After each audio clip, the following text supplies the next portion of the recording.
নমস্কার বন্ধুরা, education culture electrical YouTube চ্যানেলে তোমাদের প্রত্যেককে স্বাগতম। আজ 6 জুলাই 2026। আজ আমি একটা নতুন সাবজেক্ট তোমাদের শুরু করছি এই education culture electrical YouTube channel থেকে। WBSCT থার্ড সেমিস্টার ইলেকট্রিক্যাল স্টুডেন্টদের জন্য ইলেকট্রিক্যাল সার্কিটস একটা অত্যন্ত গুরুত্বপূর্ণ সাবজেক্ট। তো আজকে যেহেতু প্রথম ক্লাস, আমরা একটু সিলেবাস ডিসকাশন করব এবং তারপর ক্লাসে প্রবেশ করব। আজকে আমরা ইউনিট 1 শুরু করছি, নেটওয়ার্ক থিওরামস। নেটওয়ার্ক থিওরামসের আন্ডারে আমাদেরকে কী কী পড়তে হবে? সবার প্রথমে প্রত্যেকটা নেটওয়ার্ক থিওরামের স্টেটমেন্ট জানতে হবে, প্রসিডিওর জানতে হবে, এরিয়া অফ অ্যাপ্লিকেশন কোথায় কোথায় ইউজ করা হয় সেটা জানতে হবে, অ্যান্ড লিমিটেশনস অফ অল থিওরামস, এবং প্রত্যেকটা থিওরামের কী কী লিমিটেশন সীমাবদ্ধতা রয়েছে সেটা জানতে হবে। দেখো, 1.1-এ আমরা mesh analysis and node analysis শিখব। 1.2-তে star to delta and delta to star transformation শিখব। 1.3-তে আমরা সুপার পজিশন থিওরাম সম্বন্ধে জানব। 1.4-এ থেভনিন্স থিওরাম সম্বন্ধে জানব। 1.5-এ নর্টনস থিওরাম সম্বন্ধে জানব। 1.6-এ ম্যাক্সিমাম পাওয়ার ট্রান্সফার থিওরাম সম্বন্ধে জানব, এবং 1.7-এ এই যে থিওরামগুলো জানলাম তাদের রিলেটেড নিউমেরিক্যাল প্রবলেম সলভ করব। কিন্তু এই নেটওয়ার্ক থিওরামগুলো শেখার আগে একদম বেসিক্স থেকে আমাদের কিন্তু জানা উচিত। পড়াশুনোটা যেন একদম বেসিক্স থেকে শুরু হয়। তাই আমি আজকের এই ক্লাসে কোনো তোমাদের সিলেবাস থেকে টপিক রাখছি না, আমি একটু আলাদা টপিক ওহমস ল তোমাদের পড়াবো, একদম বেসিক ওহমস ল। এখানে তোমরা একটা ট্রায়াঙ্গেল দেখতে পাচ্ছ। ট্রায়াঙ্গেলের উপরে আমি রেখেছি ভিকে। ভি মানে তোমরা প্রত্যেকেই বুঝতে পারছো, এটার মানে হচ্ছে ভোল্টেজ। ভি মানে ভোল্টেজ। বাংলায় বলা হয় বিভব প্রভেদ, ঠিক আছে। আই মানে হচ্ছে তোমার কিন্তু কারেন্ট, বিদ্যুৎ। এবং আরেকটা রয়েছে আর মানে হচ্ছে রেজিস্ট্যান্স, যার বাংলা হচ্ছে রোধক, ঠিক আছে।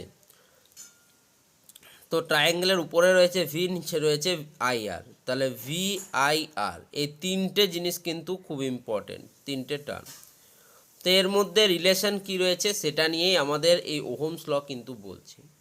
তো প্রথমে একটু থিওরিটা পড়ে নিই। ওহমস ল এর কী বলছে the voltage across a conductor is directly proportional to the current flowing through it at constant temperature।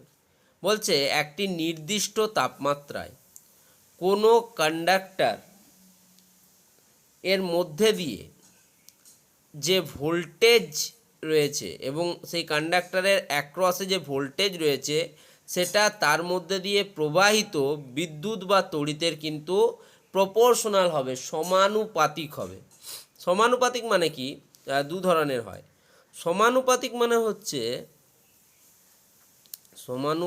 মানে হচ্ছে যে যদি তোমার ভোল্টেজ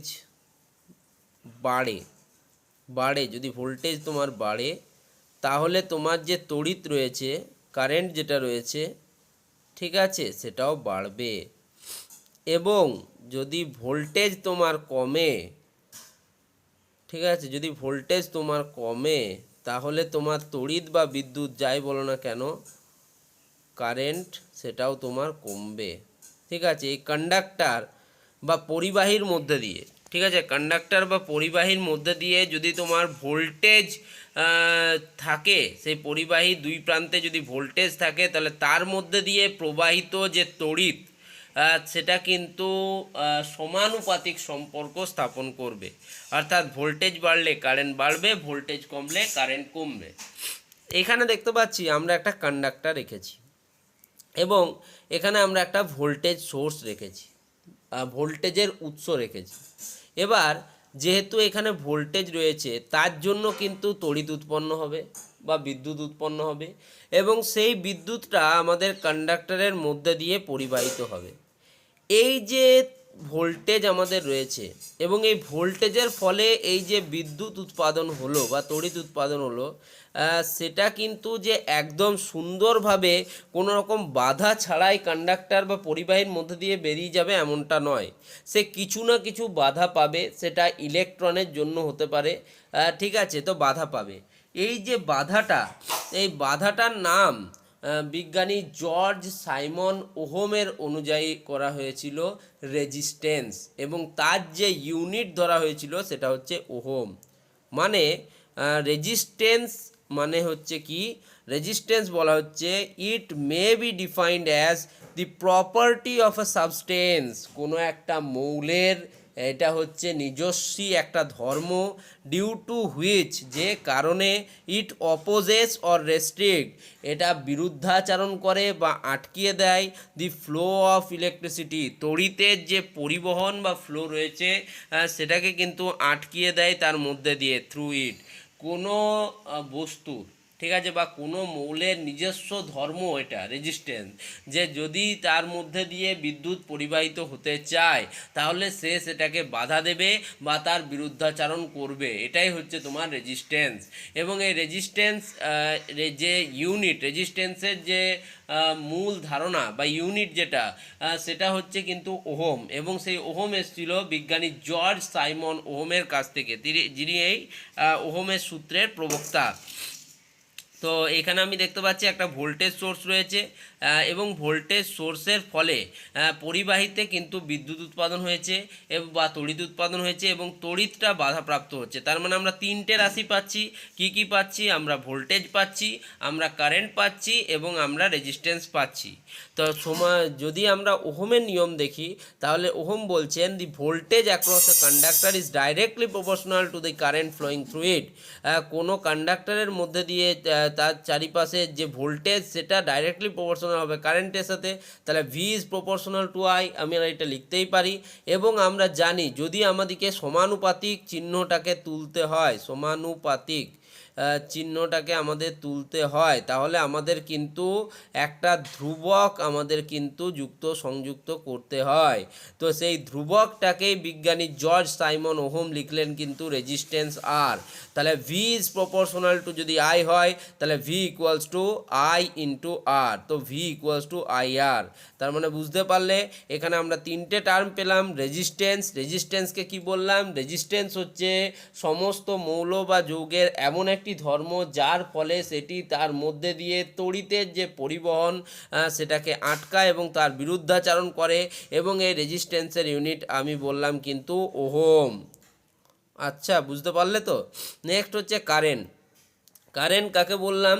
কারেন্ট হচ্ছে ফ্লো অফ ইলেকট্রনস, ঠিক আছে। যদি গোদা বাংলায় বলি, একদম ছোট্টভাবে বলি, অনেক বড় বিষয় এইসব কারেন্ট, এগুলো বিরাট বড় বিষয়, তাই একদিনেই আমি সব পড়াতে চাই না। তবে আমি এটুকুই বলবো, ফ্লো অফ ইলেকট্রন, অনেকে বলে হোল, ঠিক আছে, ফ্লো অফ ইলেকট্রন বা হোল, সেটাকে আমরা কিন্তু বলি কারেন্ট, ঠিক আছে, ঠিক আছে, এটাকে বলে থাকি আমরা কিন্তু কারেন্ট।